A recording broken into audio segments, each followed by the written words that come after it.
I'm Ricardo Fuller, and you're listening to the Wizard of Drivel podcast.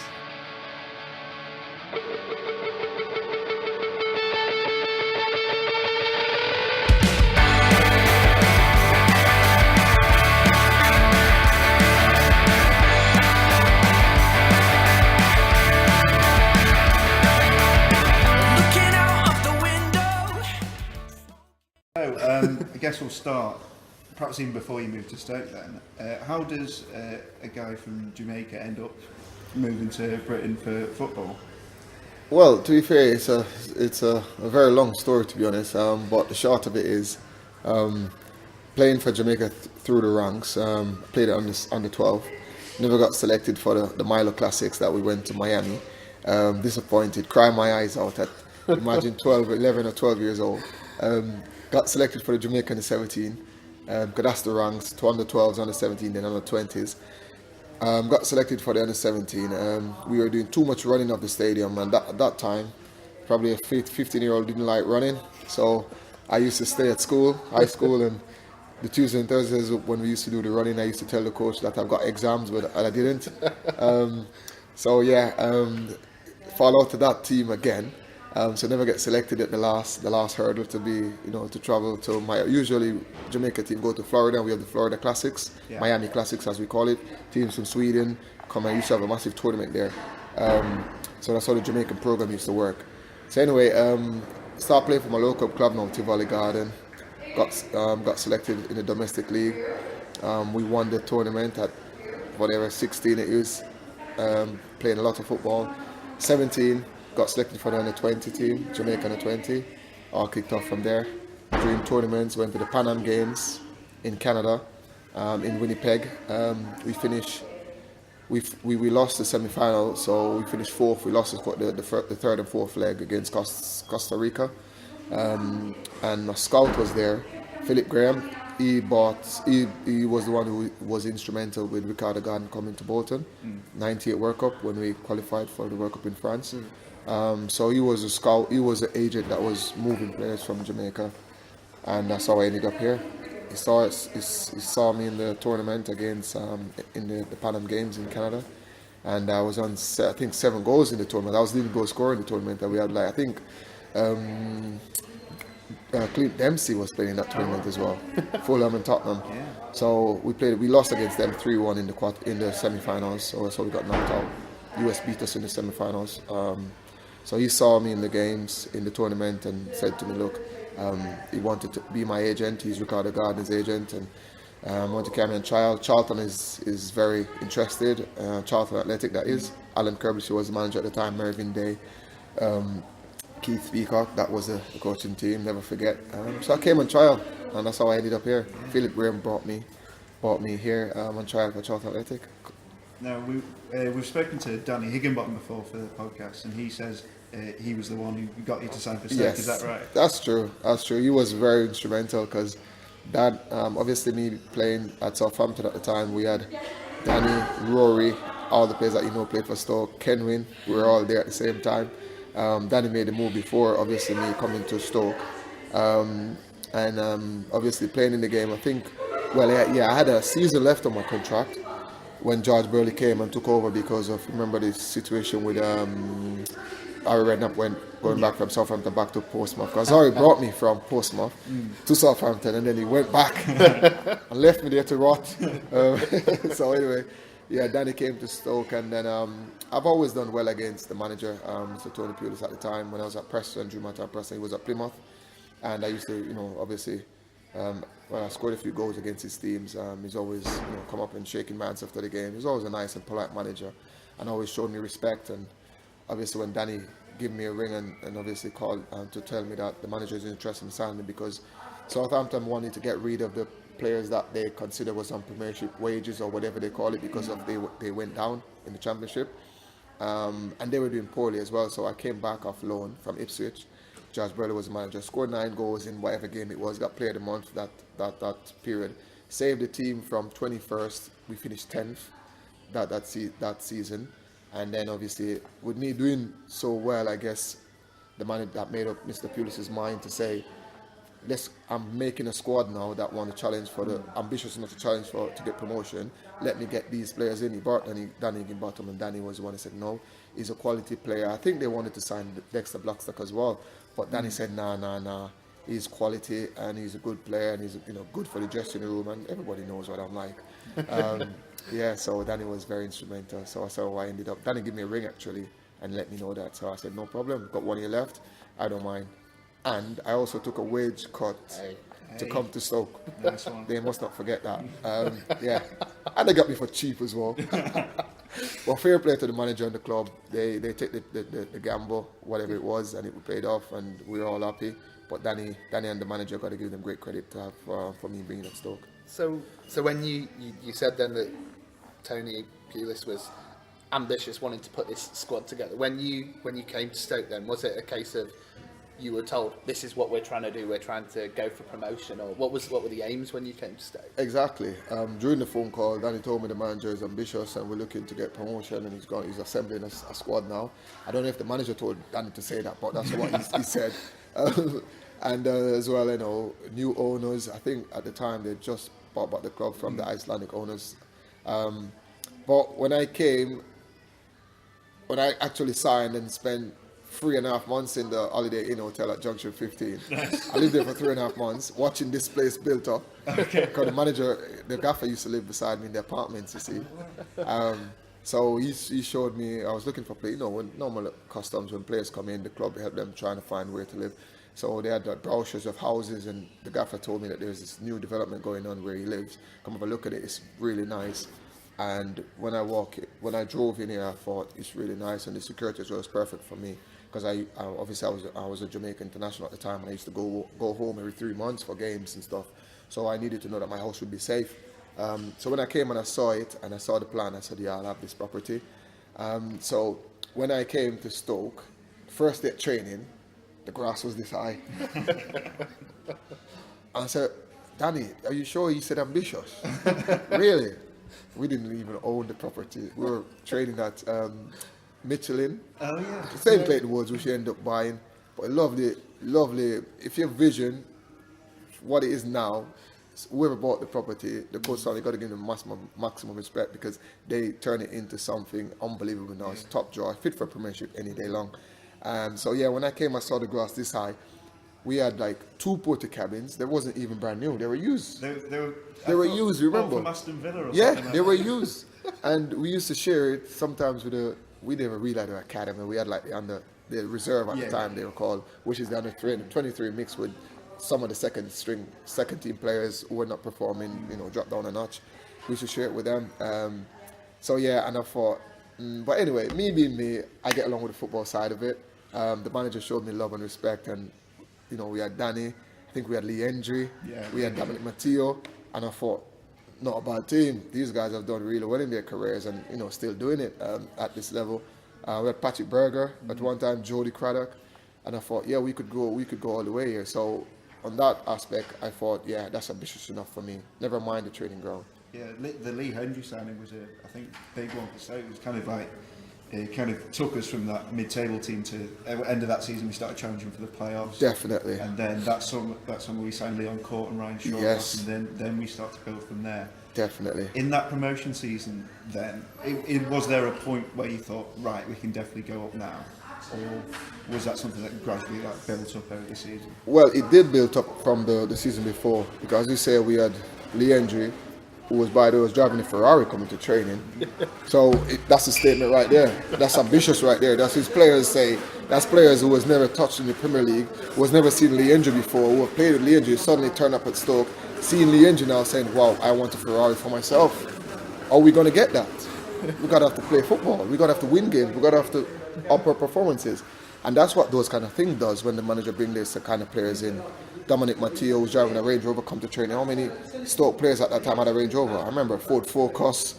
When I turn up to the training ground, there's a lot, you know what I mean? Stuff like that, no disrespect. But those kind of things give players something to aim towards. So we built the momentum from the first season, where we ended up, I think we finished 7th. Yeah. We missed out by 2 points, I think, for the playoff. So the momentum was building from there. And the gaffer, him being him, very clever, very shrewd manager, top manager, put together what was missing. Ryan Shawcross, quality signing from Man United, who was not getting in first team games at Man United, but very aspiring young player to come, which proved to be a right decision. Leon Court, who was doing well at the clubs that he was before, solid defender. Gabriel Zakwani at one stage as well we had, who was a nail biter and hard tackling, and that is Tony Pulis' style. So the momentum coming from the first season actually put us through the second season where we got my second season at the club where we ended up got promoted. Because when you look, Ryan I think scored 8 goals that season, and Leon Court scored 7 goals. That's 15 goals right there. You know what I mean? So, and that's what we need. The goals were spread all around the team. Liam Lawrence, midfielder, scoring 15. At the time, my score had 15 as well, I think. And they had a few players chipping in. But the momentum was built from the first season coming to the second season. With the addition of other players coming in, like, as I say, those players coming in was fantastic for the squad. Yeah. Creswell was another signing as well. Brilliant. He scored about 10 goals from left Exactly. wing. Was it not a bit of a surprise to see him play like on the left? Because everyone thought, oh, it'd be going to be Creswell. He's a top. Yeah. Well, we had that partnership at Preston, don't we? Yeah. Because I know Cressy from Preston, but Cressy come to Stoke before me. And Cressy, I think, was the leading goal scorer at Stoke and was at Preston. So when I came to Preston, he was, and I overthrow him again. Because that's me. I like to be number one. I like to score. I like the fight. I like the challenge. So when Cressy came, the first thing he says, "You again, Rick." That's why I never forget what he says. "You again, Rick." Why can't I get rid of you, man? I was starting to laugh. But we had great camaraderie. I mean, from Preston, David Healy, Richard Creswell, and myself. We had 3, amazing front line with underneath Craig Brown. So me coming, Cressy had loads of goals on the wing. It was a bit with the Gaffer's formation. He loved wingers and he loved hard workers. He could not leave Cressy out the team because of his momentum, his endurance up and down non-stop. He's in everything. And the manager being the manager who he is, Mr. Tony Pulis, he's that type of manager. He loves a battle. He loves a hard-working player. He'll rather have a player who works hard than a player who shows a lot of flair. Or he, as he call it, the tippy-tappy stuff. He don't like that. He'd rather hoof, you know what I like. But it is play to your strength. Yeah. He assembles his team for that kind of direct football and that kind. He don't mind the tippy-tappy stuff. And he would say, give it to Rick who could do it, because he knows me. He knows I like to do my stuff in the offensive third. But he's no moron. He's not stupid. He knows what he like. He let players play to their ability in the right offensive third or defensive third. He expect the defenders to clear out, no nonsense. And that's what happened. So Cressy, the man being up and down the wing, we had Lee Martin, remember him? Yeah. And Cressy could play left or right. So it was perfect. So Cressy, he was amazing. He missed quite a few, but he still ended up with a lot, because one thing with Cressy, if he gets 10 chances, he might score, 3 or 4, but he's not going to be one of them who's not going to want to be in the position to score again or miss another chance. He's not afraid to miss. And that's what's so brilliant about Cressy. But yeah, we share the goals around, and that's so important for the club with Cressy up front. I think me and Mama, and he couldn't leave Mama out because Mama, as I said, the system was Mama would do most of my running. Yeah. So when we lose, we used to play 4-4-2 or when we defend in 4-1-1. Because when we lose the ball, Mama would fill in on the defensive midfielder for the other team to kind of like nullify him. And that's how we play with our strengths, and he does most of my running. And most of the attacking, I would probably try and do my stuff, trying to create, trying to score, trying to get fouls, assists, free kicks, whatever. And that's what he does. So he couldn't leave Mama out, and he couldn't leave me out. I couldn't leave Cressy out. So what he ended up doing was playing Cressy on the wing. Yeah. Mama, I think the game against West Brom at home in that promotion season where you get a hat-trick. Yeah. 3-1. And you see Mama Sidibe, you don't associate him with a flick on, but he plays a lovely little back heel through to you first. Yes. And that was outside of the foot, right foot. Yeah, that was just like first goal. The beautiful partnership that you had. I think Mama only got 4 that season. Yes. But he scored important goals. Yeah, Bristol City. Yeah. Those 2 unbelievable goals. Those are the momentum pushers, Bristol City and the Coventry games. But Mama, man, I cannot even say this enough. Every time anybody asks me in an interview, everyone knows Mama might not score a lot of goals, but the work he does for the team and the amount of effort without complaining, it's something to be really, really having your team. Any setup in that system where to play how we play, the Neil Warnock kind of playing that get Cardiff promoted, those kind of play. A player like Mama is so vital. I cannot emphasize that enough. The flick-ons, he gets back, he tackles, he chases around. When we win it, you have to join me in 4-4-2. When we lose it, we go back in the 4-1-1 formation. He's never shy to go into a tackle. He's selfless. And he deserves every credit, And when he does get his goal, those 2 goals, I remember for Bristol City that we won 2-1, that kind of give us the momentum. I think that was one of the most important games with us getting promotion that year. And a lot of people agree with me as well, because without winning that game, our momentum, we could have lost our momentum, and somebody would have probably sneaked in at second place, and we would have probably go through the playoff. And you know what playoff is like. Nobody can know who's going to go through for sure in the playoff finals or in the playoff games. So it was important that we win that Bristol City game. And Mama came up trump with those 2 games. So I was really, really, everybody was happy for him in the changing room, because we all know the importance of Mama and the hard work that he does for the team. So quality player. And Arsenal as well, when he met that when semi-final, when we lost the finals because of Mama, because that game against Arsenal, we won the FA Cup. That was an important game. If we had lost that, we would have never made it to the FA Cup finals, which arguably we could have won. That was a brilliant work they did on the right, and unbelievable cross, pinpoint cross straight to my forehead, bang, and it was a goal. So Mama does those work time and time again without even complaining. Brilliant guy. One of the most important games was the Coventry away game, I think just before the Bristol City game. We've heard that Tony Pulis played Any Given Sunday, like a clip from the film in the dressing room. Is that true? Absolute truth. Because it's true. He does the same thing. He's no moron. He's not stupid. He does everything he does has a meaning. He'll come up, like, fast forward. He'll come up before in the Bolton game where we won 5-0. The pundits were all saying, Bolton's going to win that, easy peasy for Bolton. Everyone was writing Stoke off, and they had it in the papers. You know what he did the Monday leading up to the finals, to the semi-final? He carried the paper in. We had a meeting. It was ready out in the meeting. So you know what happened? As a player, if someone says you're rubbish, and they keep saying you're rubbish, what are you going to do? You're going to rise to the occasion and say, okay, I'm going to show you. I'm going to shut you up. I'm going to show you who's rubbish. And that's exactly what he did. He uses things to create a reaction, because he knows what he's like. He knows his squad. And what happened in the Coventry game is that we had a lot of games. We were feeling depleted. I mean, we had so many games on the road, and at home. We drawn. We haven't lost. We win. But good thing was we weren't losing. But you know that we needed some, other than the 12th man, the fans at Stoke, at the Britannia, the Fortress as we call it. We were away, so we know we're not going to have that. So we needed something, because it's a long season. So what he did was bring that film in. We all sat and watched it. As players, we said, Gaffer, what kind of movie is this now? Come on, man, we want to go and train. Nope, no training today. We're watching this film. And when the movie starts, and by like nearly a third of the movie gone, everyone was like ready for the battle before it even started. And that's what he did. He uses those films, and you all know what that film is about. Yeah. Confidence, moral booster, determination. When you're tired, you still keep going. And he knew that we needed that lift, and that movie just did exactly that, because the score told us that it did that. We were 1-0 down, didn't we? Came back and won 2-0. 2-1. Yeah. Me and Liam Lawrence came off the bench, I think we did. Because we were tired, and I was carrying knocks. Liam was carrying knocks all over, so you had to use the squad wisely. And we came on, and we ended up winning that game. I had a penalty, and Liam scored the winner, didn't we? So we all know what that did, but he's brilliant for those kind of things. Absolutely brilliant. Our last episode, we spoke to Pottermouth. Yes. Who I think you met before the Palace game. Yes. First time.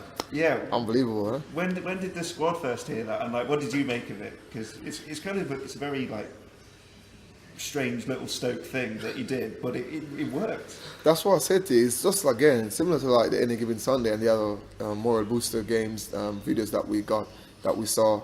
The gaffer let us watch. Because at that time, again, we needed that. We needed something. We needed a lift, other than players doing the bits and pieces, little magical moments or whatever, or little dead ball, free kick situation, or set pieces or whatever. We needed something. Than the fans was always there. We know we're always going to get them there, especially at home, even away. They're never afraid to be as loud as possible. But we needed something else, and at that moment, that was just perfect. That came about the right time, and the passion, the way he said it. when it was played to us. Yeah. It gave us that impetus, that gave us that confidence, gave us what we needed to say, never say die attitude. Because I remember in this Scunthorpe game, we were 2-0 down at the Britannia. Obviously, we got booed at half-time coming off. And he absolutely used that again, the gaffer in the changing room. Go and show those fuckers. That's what he says. In a good way, though. You know, man, just because he's a fighter, isn't he? And he transfers his mentality into us. And that's what we needed at the time. With the Pottermore going as well, it gave us that lift going into that Scunthorpe game, and he ended up winning that game 3-2.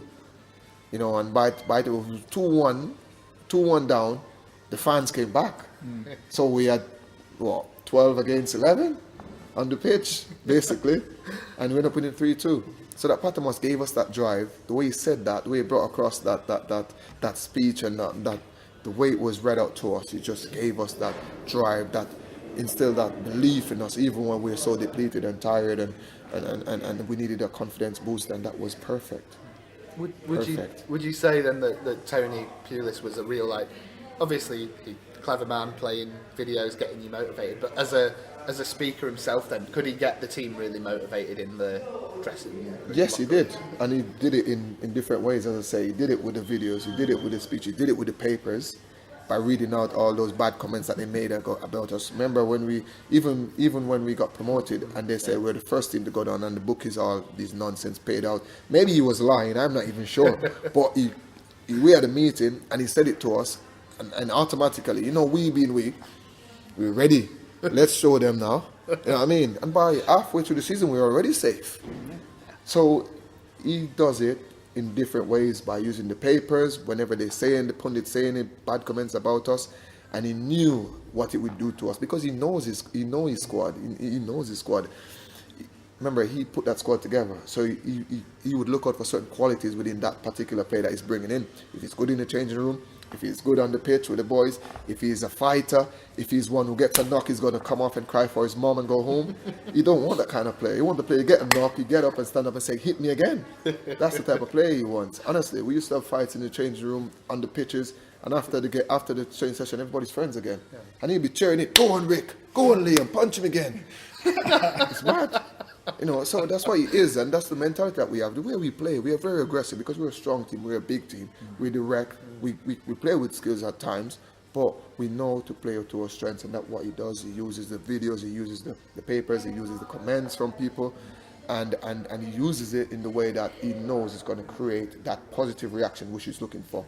And that's a quality that any manager, even in the Premier League, wants to have, because Harry Redknapp never used to coach. But he's probably one of the best motivators in football. A lot of managers don't coach either. It's the coach that does the coaching. Like even probably Klopp, but the way he hugs the players, he gets them pep. You see how Raheem Sterling is doing, Delph, all these other players, Sane, just Blossom underneath him. They don't need to coach. They just need to motivate and use certain things. The psychology of it, the mental side of it is so important, and that's what Mr. Pulis has a lot in abundance. Yeah. It was after that Bolton game, first season up, that Paddy Power did actually pay out on us going down. The next game, of course, Aston Villa, probably my favourite Stoke game ever. It just at the Britannia? Yeah. Yes, 3-2. That goal you scored, where you rinsed Larson. Flicked it over 360, beat arguably one of the best keeper at the time, for seasons after seasons, Brad Friedel. Where does that rank as your best Stoke? Yeah, he's the best. That's the best. He is the best. He is the best. The quality. You look at the quality of the opponent, the quality of the keeper himself to beat, because at the time he was probably the best keeper in the Premier League at the time for years as well. Villa was doing well with him. They've done brilliant at Tottenham before he came to Villa. So he was one of the best keepers. Even though he was getting older, he was a bit older. But you know, with keeper, they can go on for a long time. The quality of the Aston Villa defence was good. Larson was an international player, solid player for years.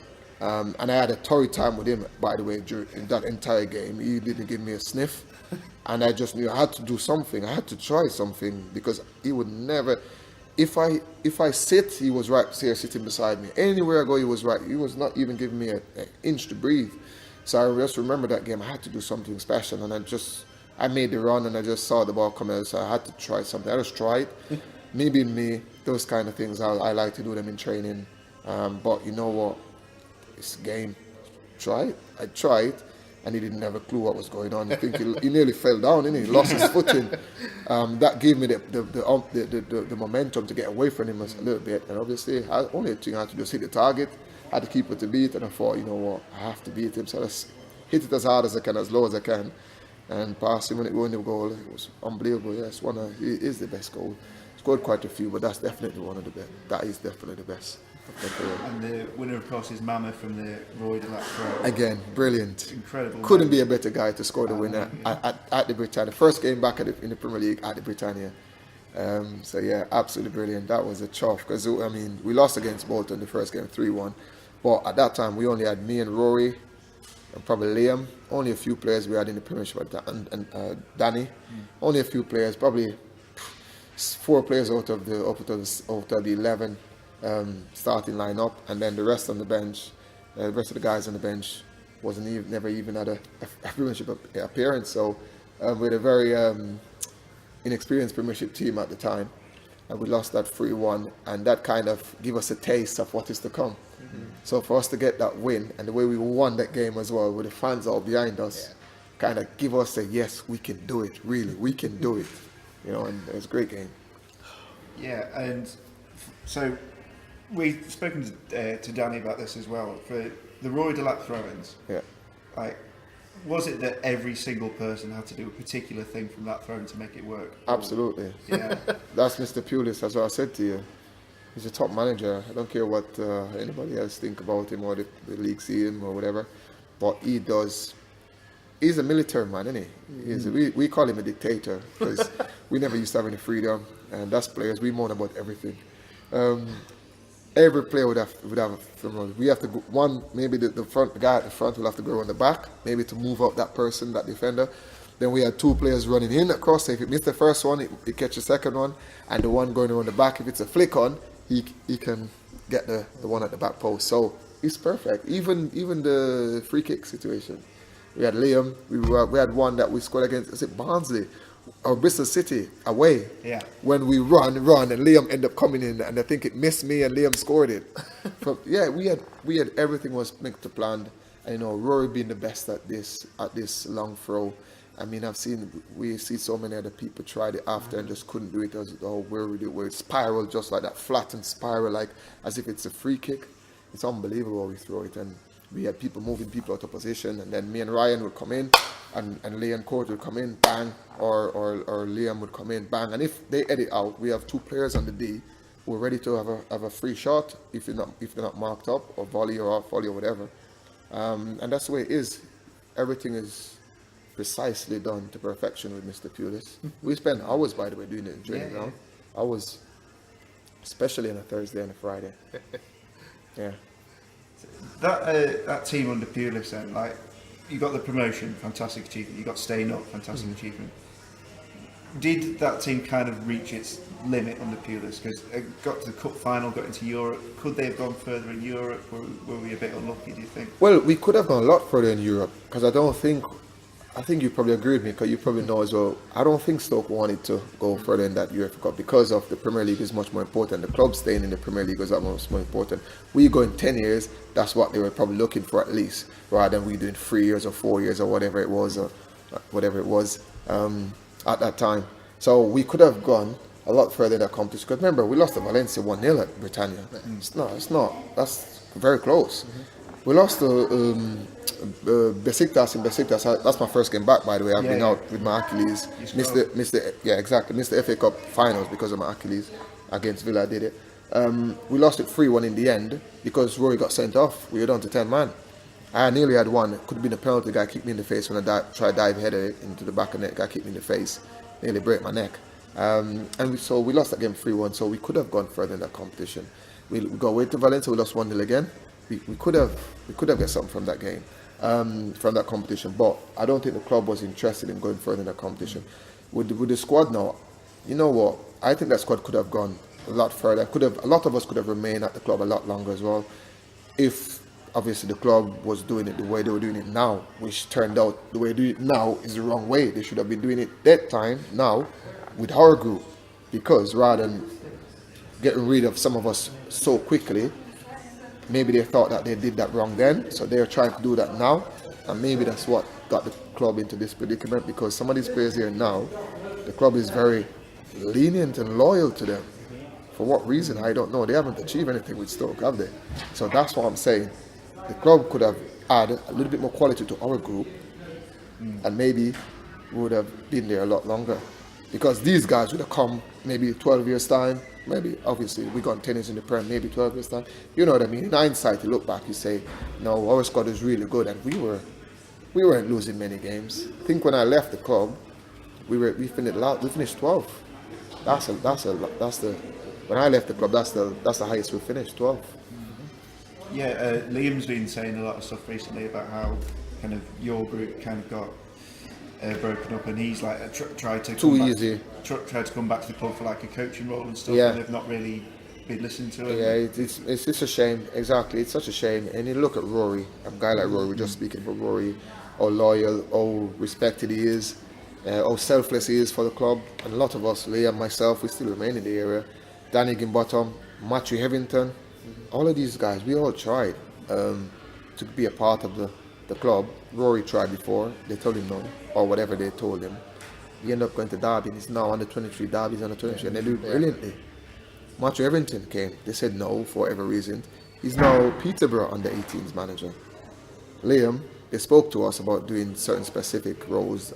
Liam doing the midfield specific role, myself doing the striker specific role, Andy Wilkinson doing the defensive and psychology throughout the academy. The only person today they state is Andy Wilkinson, and they've barely given him anything. Like, they took ages as well. When you look at clubs like Liverpool, Chelsea, Man United, we're not saying we're Man United, but we are Stoke. You know, we are who we are. They should look after their players. Look at Frank Lampard.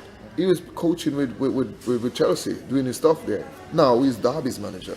At least give us a little bit of hand somewhere along. If you're not gonna use us to do with the club, which that would have been our dream, and to work with the club, give us that exposure or that experience so we can go on and be better. And in turn, maybe we'll come back and help the club one day. You know, Gerrard, been at Liverpool doing his coaching thing. He's Rangers manager now. And that's what I'm saying. It's disappointing and it's a bit embarrassing, to be honest, to look at these things. And I've been trying for a while and getting nothing much from Tony Scholes and Mark Cartwright, all these people. Who is he again, Mark Cartwright? Really?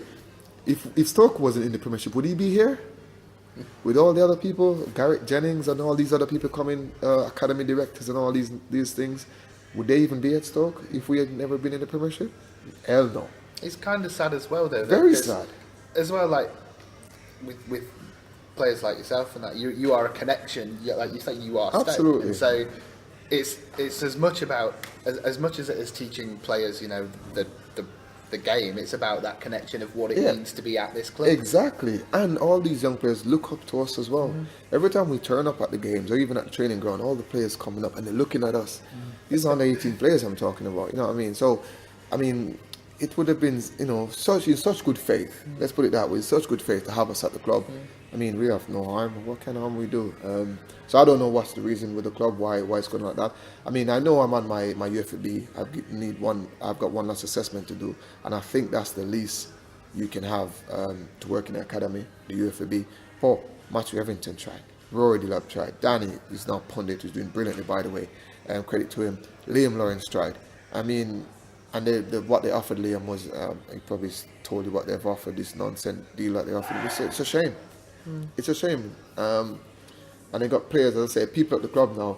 I'm sure if we never got promoted, all these guys, all our hard work that we done to achieve, because it wasn't easy getting promoted, getting promotion. As you can see now, a lot of those teams, Sunderland, look where they are now. It's not easy going back up.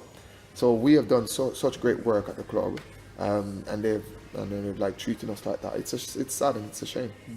Yeah, are you annoyed at this group of guys then after 10 years or whatever it is, they've like undone that hard work you guys did to get us there in the first place? Absolutely. And it's not only that, because we know clubs will be clubs, players will be players. We're professional players, we do a job, we get paid.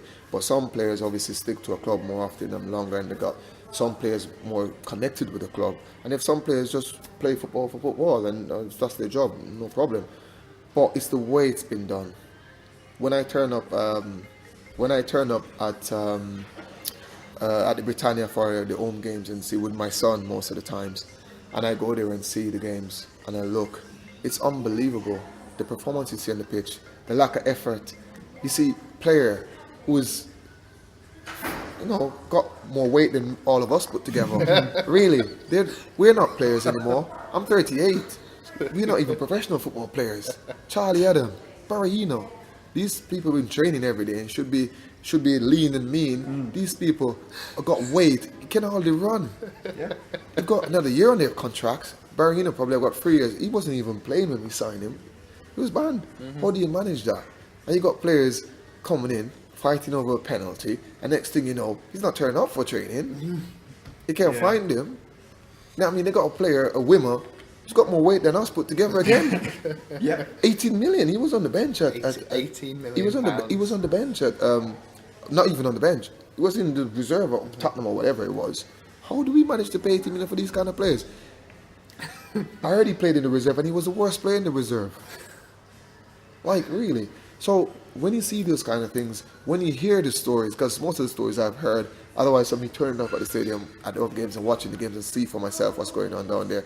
Lack of effort from Shaqiri, who's meant to be the role model, is meant to be that man to go to when the club are in danger or struggling to get a point or struggling to get a victory. You see the lack of effort from him. You see the lack of commitment. Come on, man, that's not our way. Because I'm in a team who are massively on effort and commitment and skills, and we have our moments, we have our fights, don't get me wrong, but it's all for passion for winning though. We're friends after if we have fights in training because we want you to train properly, or you're coming in too hard and we let you know what it's about. But it's not about that. We show it on the pitch, and they just don't have that, and it's how it's been undone. That's the sad part of it.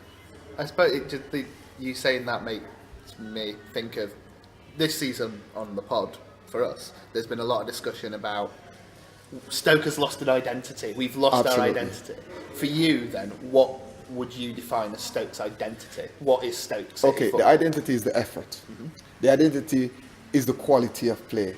Which brilliant what they've done the first 3 years on the Marquis because they finished 9th. That's in the record books. That's the highest the club has finished in the top 5 this time around or whatever. But they were fighting then. How we get undone and get relegated? There's no fight, except for maybe the last 6-7 games, where they start fighting. And if they had that kind of fight, that kind of effort and commitment, and that kind of camaraderie, because the identity is the dressing rooms need to be one, and the dressing room wasn't one. It's like Frankenstein. The head was come from somewhere else, the ears come from somewhere else, the legs come from, you know what I mean? It wasn't like, okay, can this person add to this dressing room? Is he going to be a bad apple? Is he going to be a sulker? Is he going to be a motivator? You know what I mean? When we had a group, we were direct, we were aggressive, we were strong, we were unified, we had great camaraderie, where we ended up, even the camaraderie sometimes was too much, it caused fights. Honestly. We had our periods out. We go golfing, we go bowling, but we go on nights out, Christmas nights out. We dress up in fancy dress, and everybody have a laugh. You not have half the team coming because we say we got everybody coming. I reckon now that squad, if they say they have a night out, only probably half the team turn up. That's not togetherness. You know, would be late, wouldn't he? That's what I'm saying. I would be late, but at least I'm still there, and they know my kind of lateness. He's not being rude, but his lateness is like, you don't give a F. And that's the identity, as it is in most clubs. So identity doesn't necessarily mean it's only for Stoke. It means the effort, the commitment, the togetherness have to be one and have to be above average. Yeah, you know what I mean? That's what identity means. And I think that would be the biggest frustration for us as fans then this season is that I think football fans will forgive most things if they can see that. Look, at least the last 5-6 games. And for the start of the season up until. And maybe that's why the fans didn't cane the group when they finally got relegated mathematically at the big 365, because they saw the effort. The 5-6 games, last 5 and 6 games they were spot on. If they had that fight before then or at the beginning of the season, we'd never be relegated. Mark Hughes isn't going to headbutt Hesse in the dressing room. Exactly, and that shows the passion is a bit different, isn't it? Were you there for James Beats. beating Yes, you? yes, I was there. Was it a proper Zidane style thing? Or? Probably worse than that. All right. Yeah, he's trying to head in his face. But that's the way it goes, you know. Passion run high, but the fight was not only fight to say I'm bullying this person or it's an assault. It's a fight because we lost the football game, even though it was against Arsenal. We shouldn't be losing to them. Yeah, it come across wrong and it shouldn't be done, but in the end we understand what it was about, and it happened so quickly. No one really see. We can't believe it really. It's like we're still in shock because it happened so quickly and it's something that you never expect. But in the end, we understand what it was about. You know what I mean? And in the end, it was a bit nasty in the end with the paper this and the paper chat, and obviously the club looking out for this person and not this person. But you know why these things happen.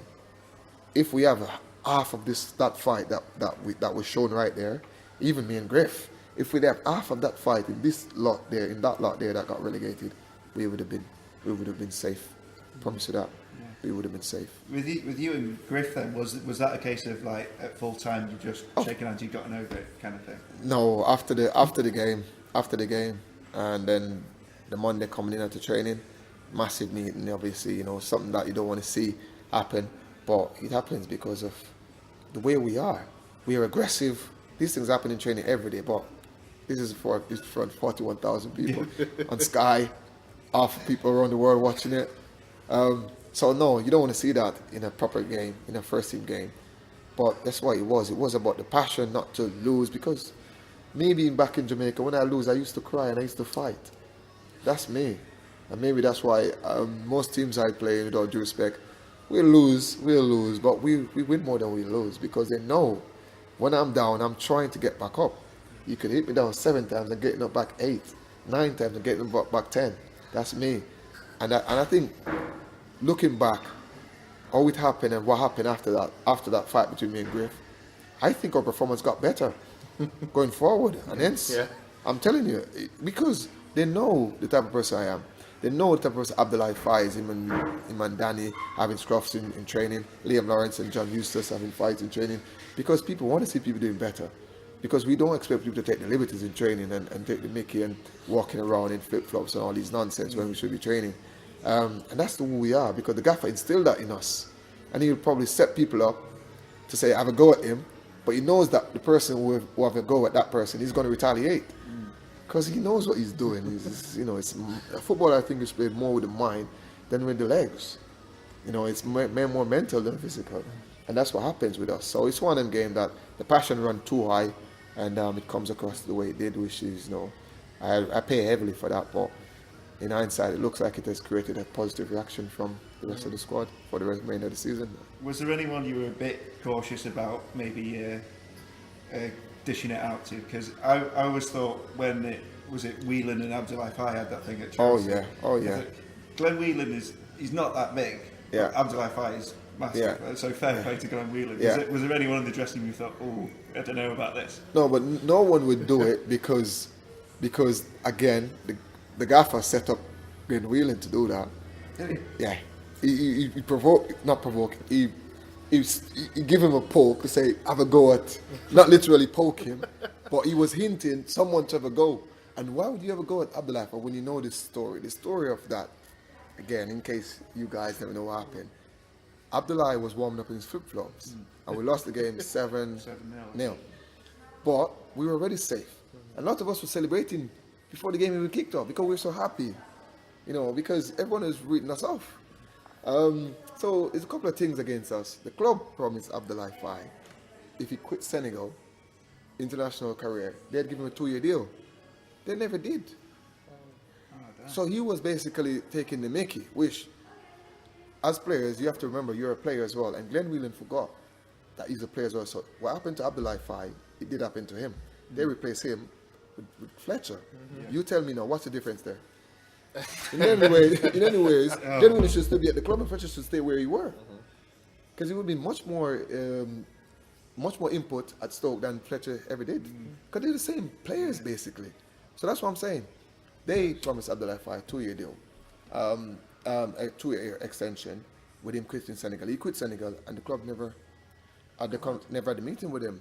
So they were putting it off, and he got annoyed, and then he decided to take the piss as well, and that's what happened. He was walking around in his flip flops, warming up in his flip flops, but a lot of us know what's going on. Glenn Whelan knew what's going on, even though we lost. I think that kind of got in his head, and we lost embarrassingly, and he decided to have a go. And you look at Abdullah, would you have a go at Abdullah? Come on. Come on. In that moment in time, it's not like Abdullah Faye, they give him a 2-year deal, and I would have got him, Liam would have got him, Danny would have got him, because Danny had got him before, which turned up a little bit nasty in the training as well. But that's it. We fight, and we go again, and we're friends again, and we playing hard again. That's all we are. You know what I mean? So Glenn shouldn't have a go at him, because, to be fair, it's much more than what was going on the pitch. We're losing 7-0. And that's what happened in that instance. We ended up, we all know what happened to Glenn Whelan there. I bet you never do it again. So that's the way it is. As I say, that Stoke team was a champion of passion. And when we were losing games, we had that from the championship. When we were losing games, we never say never. I mean, that Chelsea game was probably the odd game that we probably lost. Embarrassing. I don't think that ever happened again. We ever lose embarrassing at the end of my time. Trying to think.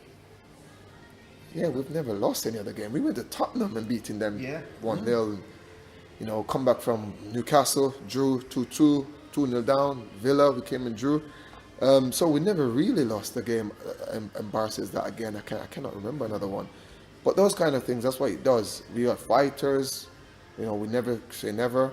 And that's what happens with a club like Stoke when manager is Tony Pulis. Everybody fights. Yeah.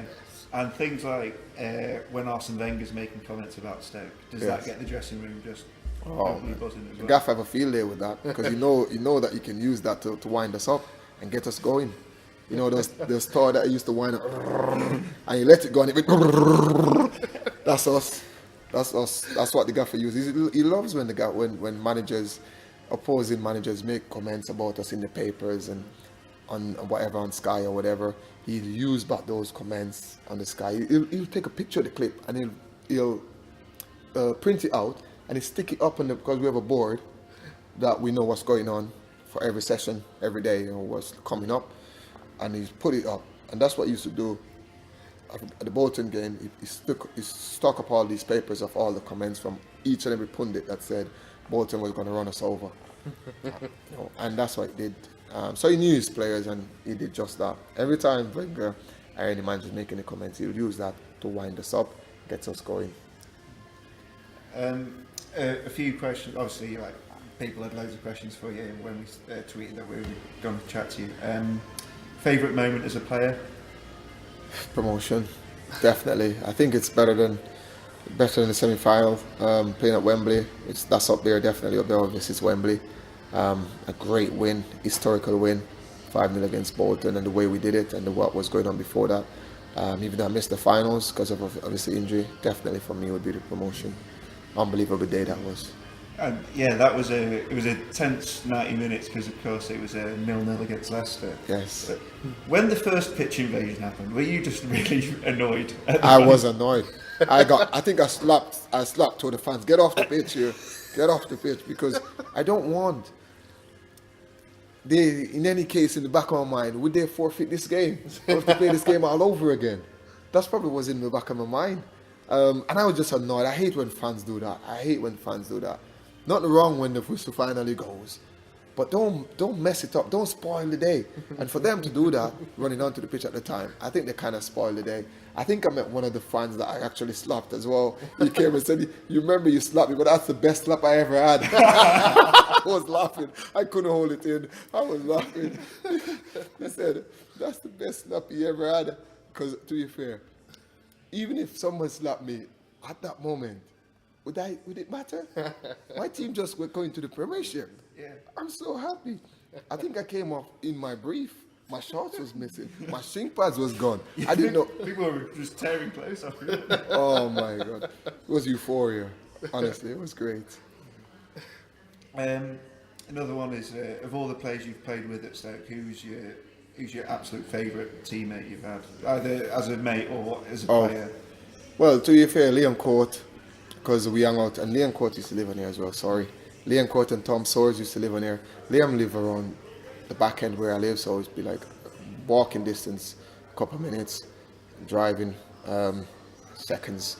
So Leon lives on here as well. I know he used to hang out as well. And then Tom Soares came. Remember Tom Soares? He came and he was joining us. But in terms of the entire group, we're a close-knit group. Even though we had our fights, we're a close-knit group. As I say, when we had any sessions of going out, Liverpool, or we go to Blackpool for Christmas night, or bowling, or fishing, or whatever, this nonsense that they do, catch fish and put it back in. You catch fish, you fry that in the pan, man. I don't understand. Catch fish, you put it back in. You know what I mean? We still have to turn up, you know. Bowling is golf. Yeah, we always together. So we have a close-knit group, but Leon Court, because we always, you know, we like a bit of going out on the weekend and enjoying a bit of a drink and a good laugh. So yeah, I think it would be Leon Court. So in terms of opposition then, was there a certain kind of defender that you hated to play against, or was there any defender in particular that you thought? Oh yes, I think every player, every striker has that fear. We have a certain kind of players that we don't like playing against. I don't mind the aggressive or dirty players or the strong players, but the one that I have not problems, it's tough for me to get by them. I have to keep trying. It's not so easy. Sometimes I have to keep trying for 90 odd minutes till they're really tired. It's the competitive ones. Players like Company, athletic ones and the competitive ones, those are the ones that's hard. The athleticism in players makes it difficult because when you beat them once, they come back, you beat them again, they come back, you beat them again. Sometimes you beat Company 3 times, they're still coming back for more. Like, this guy's going to ever get tired. Company, Vidic, the athleticism in those kind of defenders, athletic defenders are the ones that does me most, because not only they're athletic, they're strong, they read the game well, and those are the attributes in defenders that makes them top defenders. So those are the ones that I hate playing against. And also there's we've got to talk about some of the fantastic goals you scored, because you watch them on YouTube and stuff, you think, bloody hell. The goal at West Ham where you basically just tear the whole team apart. Yes. Like, when you get the ball, are you thinking, I'm going to do these all now? Or what kind of happens Well, there? you know, I do these things in training all the time. In five-a-sides, everyone wants to be on their team because they expect me to take the mickey out of people on the pitch. And that's always been my game growing up in Jamaica. We used to have one ball on the pitch, and it's about 100 kids trying to get the one ball. So when you get that ball, you have to keep it for as long as you can. So I think that's why the Jamaican players kind of had that skill attributes to their games, you know. So me being me, especially that game meant so much to me, where the game before, I had a red card with Griffith, with my teammate Andy, where I ended up slapping him and whatever.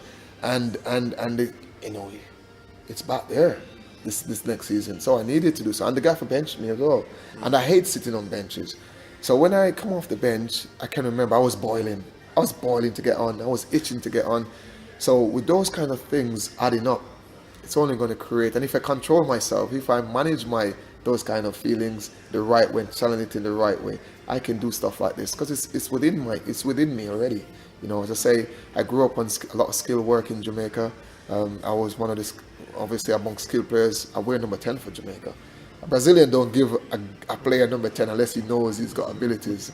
You know, we had a Brazilian coach at the time, Brendan Simmons, when we got qualified in '98. So those kind of abilities was already inside of me. So I needed to do something special for that game, and I was on the bench. All adding up, you know, the ball came over, and I thought, you know what? There's nobody around me more than the West Ham players. What am I going to do? And I look up and I saw, okay, then maybe me. I drive at him. I go one way, go back the other way, create the space, flip it over his leg, chopped it back, and two of them, they couldn't touch me once I get into the box.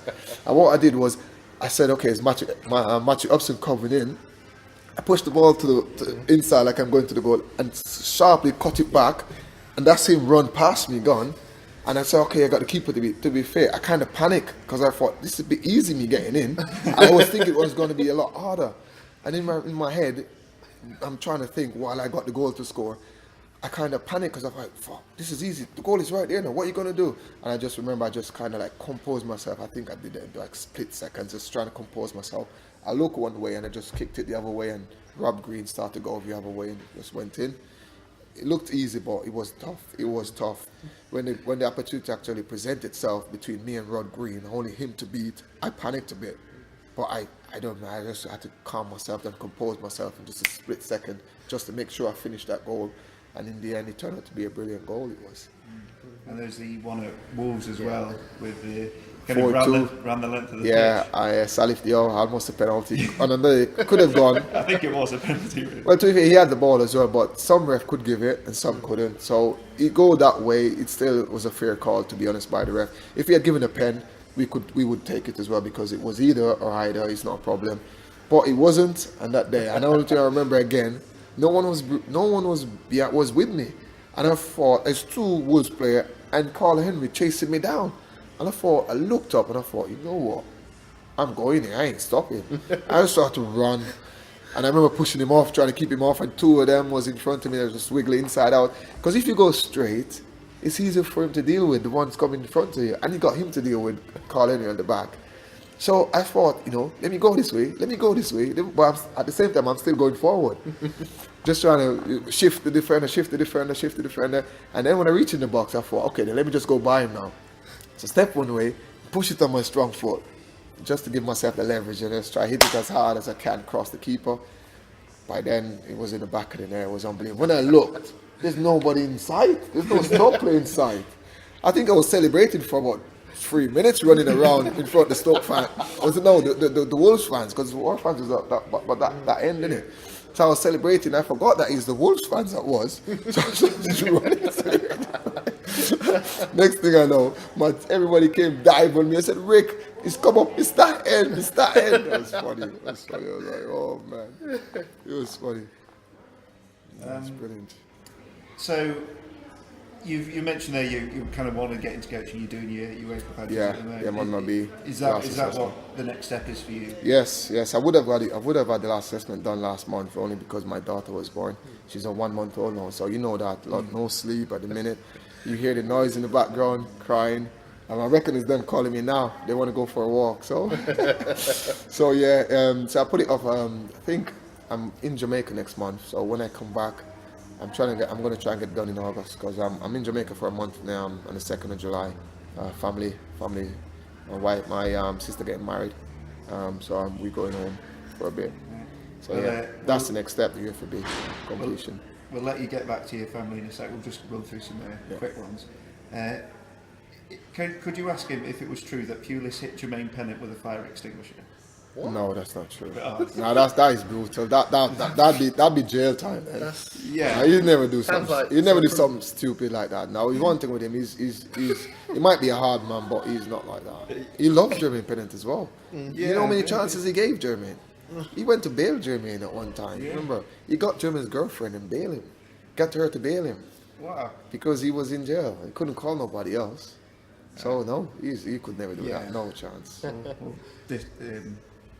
Ignore that rumour then. Saido Berahino, is there any kind of redemption for him? Could he, if he put the effort in, could he be the player he was in that kind of first season at West Brom? Or do you think it's time to cut our losses? No, absolutely. He's still young. Weight is not a problem. He can get that off. He's a professional. He can, if he trains properly, if the coach, if he eats right, if he sleeps right, if he rests well, it's not a problem. He's still young. The money he spent, I can understand why the club spent the money, but I cannot understand he's been banned. Or you buy him for 18 million, and he's banned. He couldn't play when he just came. Remember? So how do you do that? So no, I don't think we should cut a lot. I think we should get a manager to put the arms around him a little bit, get his head right, train him well, put him on a good nutrition-wise regime. Manage him properly. The gaffer used to pass my house every day, every Friday night, because he knows I like a night out, but not before a game. But he likes to do that because I used to see his car, but even doing that, let me thinking, oh, the gaffer is watching me. Okay, I'll stay in. Even sometimes I could stay in, I say I go out. But if you see the gaffer car pass, say, okay, the gaffer is there, I'm not going out. I don't want him to see me. Some players you have to treat like that because that's the way it is. Maverick players, mercurial players, whatever you want to call it, these players are oftentimes cool, you know what I mean? They do brilliant stuff, but it's the way it is. There's so many players you can class in that aspect of things. Berbatov, there might be a nightmare, Van Persie, but they're brilliant players, aren't they? He has a massive problem, no doubt. He hasn't been scoring for seasons. He's lost form. He's bad reports, all these things. But we'll already buy him. We had 80 million on him. He's got what, 3 years left? Who's going to buy him? Can't just cut our losses. Who's going to buy him? That's the thing. No, that's a very So it's good either point. we're going to train him well or put him out on loan to get him right, to look after him. Because if he can find that form that he did for West Brom when Tottenham only paid 20 or 30 million for him, that's what we're going to need to get us back up. And he'll probably worth twice as much then. Because these days, with players like him, finding back that form, pay a lot of money for players like that if you can find back that form. We're sitting here then, and obviously we're obviously devastated we're going down, but I think me and Chris are both quite excited about Gary Rowe. I think he's a good young manager. Maybe if he brings Roy Delap with him on the coaching staff, that'd be a big That'd be brilliant. big boost as well. Like, what is the main thing that needs to happen at Stoke if we're going to get back up? What's kind of the main difference that needs to happen? Well, first and foremost, a lot of people ask me, "Oh, Gary Rowett, is he the right one?" Of course, he's the right one. The club appointed him, so we have to back him now, no matter what. Whether or not I would prefer David Moyes or Big Sam, someone else would prefer somebody else, whatever. He is a bright manager for sure. He's a young manager for sure. He's done well with Birmingham City. He's done well with Derby. He's experienced to the Premiership, yes. He's experienced to the Championship at this age, still yes, because he's only had a few years in the Championship. Made it to the playoff, yes. So what really needs to happen is that the fans, everybody associated with Stoke, the ex-players, myself, whatever, everybody else, is to back him, support him. And obviously, we never stop supporting the club. Support him and get behind him as much as possible, because what he's going to need is definitely going to need our support as fans to be that 12th man again. And also, for him, he's going to need to try and get rid of much as possible of the dead wood in that group of players that's there now. That's there now. I mean, he's got a few so far, yes, but he's got to have players, as I say, the identity which we spoke about, people who's going to give everything, the effort, committed to the club, who's not going to be afraid to go into challenges, to back down, not be afraid to give up. If you miss 10, keep going again for the 11th. You know what I mean? We got to have players who can score goals. Got to need to get a good striker who can score goals, who's not going to be afraid if they miss a chance, they're going to go hiding. No, we don't want that. Because Championship is brutal. Because if we can't get rid of these players, mark my word, it could be a bad season. Could be a Sunderland here. Could be go Championship, League One. Because look at it. Wolves, Bolton, Sunderland all done it, where they played so badly in the Premier League, they got relegated, and they kept most of their players. Reason being, no one wanted them because they did so badly. I'm afraid of that could be the case of Stoke if we don't do something. If the manager and the club don't do something about that, because if they don't, you could be looking at a Sunderland, a Bolton, a Wolves all over again, and that's what we don't want. We want to get up back as soon as possible. So he needs to get rid of all that deadwood in that group, bring in some good mentality players, that he knows can do the business in the Championship and get the club promoted again. Absolutely. And finally, then, what's your favourite nightclub in Stoke? All of them. I'm a Jamaican. I love going out. I think that helps me because remember, my culture is different from being in England. Look at you saying both. So we are. Chris Gale, that's who we are. Marlon Samuels. We like a night out, but not before a game. Or never a Thursday before a game, because we don't do that. The week before a game, the week after a game, the day after a game, or the day after the game, or the day when the game's finished in the night, Saturday night, whatever, fine. Because that keeps me going, that keeps me happy. If I'm happy and I'm training hard and I've rested well, because I like to do things in moderation, but I love to enjoy myself, and that's been good. I like, back in the day we used to go to Touch. That's not there anymore. It's been gone for ages now. Liquid, I think it's now Fiction or whatever. Yes, but yeah, I go to Foyer now on a Friday night sometimes. That's the club I go to every now and again because I like to go local. Because I don't like to go too far. There's lots of roadworks going on in Manchester, so I don't like to go in Manchester anymore.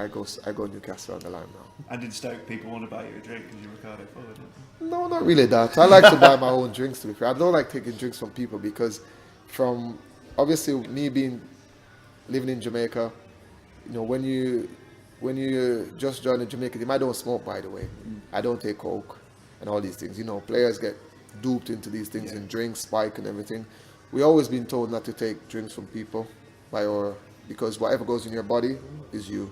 So if you got coke in the system, I go into training on a Monday, and somebody buy me a drink, and somebody puts whatever whatever crap in there, and it causes a problem, and I go, and the drug test guy just pops up, because it's they just turn up and then test whatever players.